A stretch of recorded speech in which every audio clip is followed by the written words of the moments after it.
On va passer à la présentation de Ségolène Fondon, qui va présenter la plateforme Andissimo.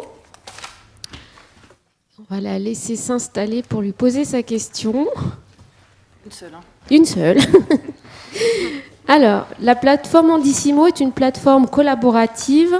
Sur quel modèle de conception a-t-elle été envisagée pour relever les défis de l'inclusion sociale ? C'est une question compliquée. Alors déjà, je vais vous raconter, je vais prendre la suite de ce que vous disiez dans votre présentation de moi-même. C'est un peu spécial de s'entendre présenter par quelqu'un d'autre, mais bon. Donc effectivement, moi je suis salariée de la Fondation OVE depuis 2013 suite à une reconversion. Donc je connaissais rien du tout au handicap avant d'arriver là. Et donc j'ai pris moi-même de plein front la complexité du système, les acronymes. C'est un milieu vraiment compliqué, le médico-social et le handicap de manière générale. Et puis, dans mes diverses missions, j'ai été amenée à travailler avec des familles qui ont un enfant avec un handicap.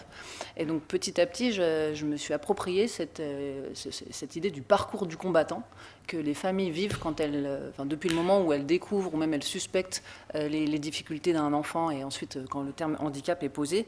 C'est-à-dire que c'est très compliqué de comprendre ce qui existe, de savoir comment ça va se passer, de comprendre les dispositifs spécialisés qui existent en France pour accompagner les enfants qui ont des handicaps.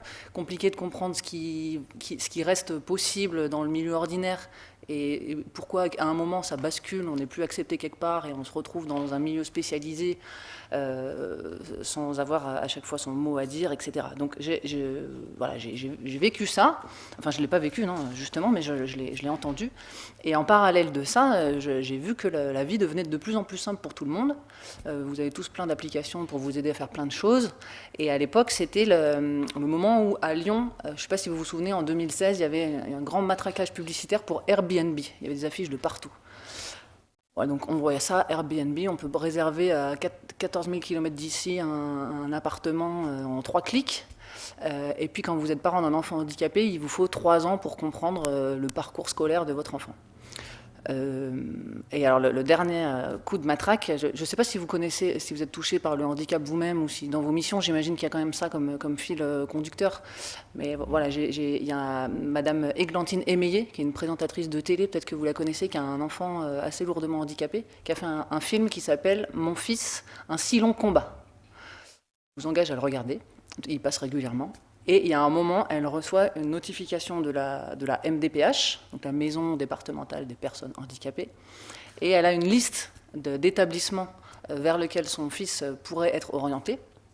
Elle prend son téléphone, donc on imagine qu'elle pose des journées de congé, ou je ne sais pas comment elle fait, et elle téléphone à toute la liste, et on lui dit « Mais non, madame, votre fils est trop jeune, votre fils est trop vieux, votre fils est trop handicapé, pas assez handicapé, il n'y a plus de place, vous n'êtes pas dans le bon département, enfin tout ce qu'il faut ».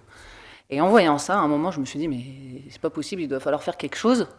Pourquoi Madame Émeillé ne cherche pas sur Google la liste des établissements près de chez elle? Et en fait, ça n'existe absolument pas. Aujourd'hui, l'information est disséminée de partout. Et c'est vraiment compliqué d'avoir accès à ça.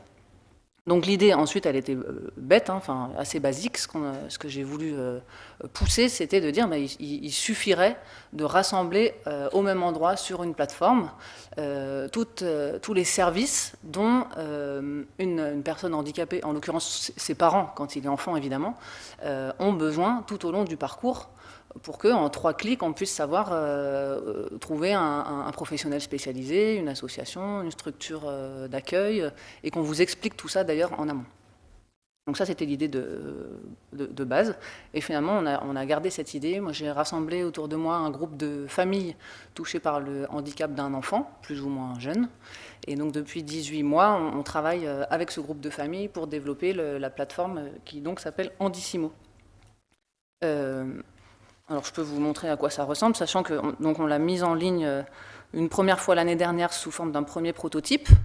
On fonctionne un peu comme une start-up, c'est-à-dire on essaye un truc, on teste, on obtient des retours et puis on avance. Et on a remis en ligne une deuxième version un peu plus aboutie à partir du mois de mars de cette année. Pardon. Alors j'accepte. Donc, aujourd'hui, ce qu'on peut faire sur Andissimo, c'est chercher près de chez soi des structures selon ses besoins. Alors, au début, on est parti tous azimuts. Parce que voilà, on tâtonnait un peu. Et finalement, à partir de l'année dernière, on s'est recentré. On s'est dit, il faut commencer par quelque chose. Donc là, on s'est recentré sur la cible enfant-adolescent. Donc en fait, je suis un peu hors sujet par rapport au sujet du jour, c'est ce que je vous disais, puisque moi, ma cible sur Andissimo, c'est les aidants. Aujourd'hui. Je vous parlerai après de la suite. Mais donc les aidants, on n'a pas réfléchi. Donc c'est des parents comme vous et moi, donc on n'a pas réfléchi à l'accessibilité poussée à l'extrême, puisque la cible, ce sont pas des adultes handicapés. Mais donc, après, voilà, vous remplissez deux, trois questions, et puis ça se présente comme Airbnb, en fait, modestement, hein, mais c'était ce qui nous avait inspiré au début. Et donc, selon là où vous êtes, l'âge, après, vous pouvez filtrer par handicap, etc. Vous tombez sur une liste de résultats. Et ensuite, sur chaque fiche, alors, je ne crois pas qu'il y ait d'établissement de l'ADAPT, parce qu'il me semble que pour l'instant, sur la région lyonnaise, vous n'avez pas d'établissement dans le champ enfant. Voilà, donc pour l'instant, on ne vous a pas référencé, mais de toute façon, le principe, c'est justement qu'on ne référence pas les établissements, puisque la seule solution pour qu'une telle plateforme soit à jour et actualisée, c'est qu'elle soit collaborative. Voilà. Et donc, le gros défi sur lequel je rame depuis 18 mois, c'est que cette plateforme donc progresse, ça marche, mais c'est vraiment le défi du collaboratif qu'il faut faire passer et qui prend du temps. Alors, je continue un peu mon truc. Donc là, vous êtes sur le camps de l'association, mais on s'en fiche de l'association, mais des PEP 69. Voilà, qui ont bien voulu remplir leur fiche. Donc après, alors, ce qu'on a voulu faire aussi, c'est mettre de la simplicité, de la pédagogie, du vocabulaire français et enlever les acronymes. Alors, on n'y arrive pas à chaque fois, puisque même le nom des structures, c'est des acronymes. Mais voilà, dans tout ce qui est texte, ensuite, on essaye d'utiliser des mots très très simples. Et dans un deuxième temps, on a travaillé sur une deuxième fonctionnalité qui s'appelle le décodeur du handicap. Alors on vient juste de le mettre en ligne, ça ne marche pas encore tout à fait bien, mais l'idée c'est, ça porte bien son nom, hein, le décodeur du handicap, c'est pour un parent, pour l'instant, comprendre comment ça marche, voilà, un parcours de scolarité, qu'est-ce que ça peut être, pour quels enfants est adapté, comment vous faites vos choix petit à petit. Et donc il y a ce guide qui est connecté à la base de données que je vous montrais tout à l'heure, et la troisième fonctionnalité sur laquelle on travaille, mais qui ne sera pas disponible avant l'automne, là, c'est ce que j'appelle moi le mythique des parents d'enfants handicapés, mais évidemment c'est pas ça, c'est un système de mise en relation entre parents qui ont des enfants avec des troubles ou un handicap, puisqu'on a constaté en travaillant avec les parents que finalement c'est souvent en se rencontrant et en échangeant de l'expérience vraiment vécue près de chez soi, etc., qu'il y a des situations qui se dénouent, des tuyaux qui se passent, etc. Et puis aussi, Andissimo, au début, on l'avait vraiment conçu comme collaboratif en ligne, c'est-à-dire il y a des espaces de commentaires. Vous pouvez commenter les différentes solutions, mais ça, on est en train de le retravailler complètement, voire de l'abandonner, puisque c'est un champ où en fait c'est très compliqué de commenter sans. C'est pas comme un hôtel où la chambre elle est propre, elle est sale, voilà, c'est facile. Là, la façon dont vous avez été accueilli ou accompagné par une association, une structure, ça dépend vraiment de comment est l'enfant, qui est l'enfant, à quel moment c'est arrivé. Donc on passe plutôt à cette mise en relation entre parents. Qu'est-ce que je voulais vous dire de plus? Oui, donc l'idée, c'était rassembler au même endroit tout ce dont on a besoin quand on est touché par le handicap pour accélérer les parcours et en fait la mise en place des bons accompagnements. Et puis la deuxième idée qu'il y avait derrière ça, c'est qu'aujourd'hui, on parle beaucoup dans les lois, les textes, etc., de la capacité des familles et des personnes handicapées à choisir leur propre parcours. Et en fait, on s'est aperçu que c'est très compliqué de choisir son parcours quand on ne sait pas ce qui existe.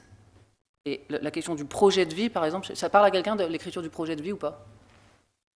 Bon, je vais peut-être changer de sujet. En gros, quand vous êtes une personne en situation de handicap, on vous demande d'écrire sur une feuille votre projet de vie. Et à partir de ça, et de ce qu'on analyse de vos difficultés, on va mettre en place différents aménagements. Et en fait, pour les parents, c'est très anxiogène, cette histoire de projet de vie, parce que c'est comme si on vous disait, l'éducation nationale va s'occuper de vos enfants à partir de 6 ans, qu'est-ce que vous voulez qu'on fasse pour lui? En fait, vous êtes quand même content de savoir qu'il va y avoir des cours de maths, d'histoire, de géo, vous ne pouvez pas l'inventer, vous. Donc nous, on s'est dit, finalement, cette histoire de projet de vie, c'est quand même beaucoup plus facile, quand on sait ce qui existe, de se dire, bah, moi, c'est plutôt ça qui me correspond, ou ça, ou ça. Donc c'était cette idée de donner l'information aux familles. Vous prononcez le mot de empowerment à un moment, c'est ça. Enfin, quand on n'a pas d'information, c'est pas facile. Et alors, pour finir, dans le champ, donc je vous disais que je suis hors sujet, moi, avec les aidants, mais il y a d'autres initiatives qui émergent en ce moment. Alors, je ne connais pas votre plateforme, je suis très impatient d'avoir votre présentation, mais sur la partie réseau social, moi, je suis de près I Will Share, que vous avez cité tout à l'heure, donc pour le coup qui s'adresse vraiment, pour l'instant, aux adultes. Enfin, c'est prévu pour que les personnes en situation de handicap elles-mêmes trouvent près de chez elles des lieux accessibles, des services accessibles, des loisirs, des vacances, etc. Il y a un réseau social aussi qui s'appelle Mobalib, qui tend à connecter les personnes handicapées entre elles. Et il y en a plusieurs comme ça. Et je pense que s'il y a des chercheurs dans la salle, là, il y a un sujet, c'est par l'émergence de ces communautés, de ces réseaux sociaux. Finalement, qui dit réseau social dit communauté. Et ben, j'aimerais bien, moi, savoir quelles sont les communautés du handicap qui vont se former. Il y en a qui disent qu'il n'y a pas de communauté du handicap, parce que les handicaps sont très variés. Mais finalement, j'aimerais bien voir ces réseaux sociaux dans 5-10 ans, ce que ça a donné et qui est capable de se parler. En tout cas, en ce qui concerne les aidants, nous, on voit qu'il y a clairement une communauté des parents qui ont un enfant handicapé. Ça, c'est assez transversal. Voilà, et vous me demandiez pour conclure les freins, je crois, au développement de ça. Alors, nous, on est en cours, hein, donc les freins, pour l'instant, on les contourne petit à petit. Mais voilà, c'est la question du collaboratif, évidemment. Le collaboratif n'est pas tellement dans la culture.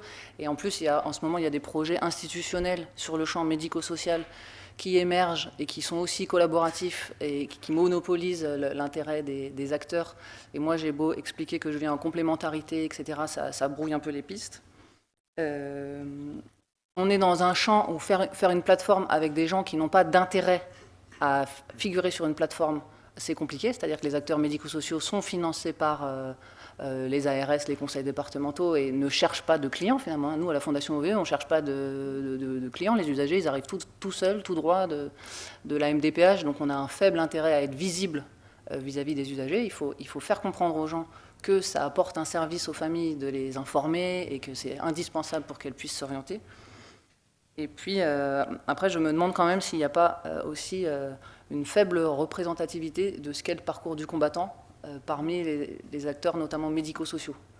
Ce qui s'explique parce que nous, quand on a les gens qui arrivent chez nous, eh bien, ils sont au bout de la première phase de leur fameux parcours du combattant. Ils ont déjà une solution, ils sont quasiment dans notre bureau, donc, et je pense que les professionnels ont une assez faible vision globale de ce qu'est la vie d'un parent avec un handicap, parce qu'on les voit que sous un prisme et sous la façon dont ils sont chez nous. Voilà, donc c'est un projet qui émerge, voilà, on expérimente sur la région lyonnaise, là, depuis le mois de mars, et on prépare le déploiement en région Rhône-Alpes et ensuite à Paris pour la fin d'année. Merci. De rien. Mais je maintiens que vous êtes bien dans la thématique. C'était pour vous taquiner. Je sais bien.